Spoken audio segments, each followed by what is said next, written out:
এই মিয়া পোৱালি কেইটামান আমাৰ বৰদোৱালৈ গৈ নতুন বৰদোৱাখনৰ ভিডিঅ' বনাইছে যে বোলে নগাঁৱত নতুন পাৰ্ক এখন খুলিছে, তহঁতৰ বাপেৰে বনাইছে এখন পাৰ্ক।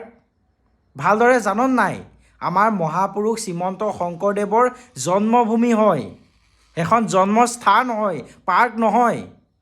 আগে ভাগে গৈছে মিয়া পোৱালিকেইটা, ভিডিঅ'কেইটা বনাইছে, বনাই পিনে প'ষ্ট কৰিছে, মানুহে ভাবিছে এখন পাৰ্ক হয় বুলি।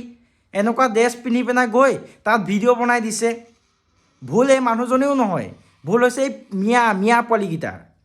গৈছ ভালদৰে জানিব লাগে, গৈছ বেয়া পোৱা নাই, কিয় পাৰ্ক বুলি কবি? এখন থান হয়, চবেই জানে। বৰদোৱা হৈছে মহাপুৰুষ শ্ৰীমন্ত শংকৰদেৱৰ জন্মভূমি।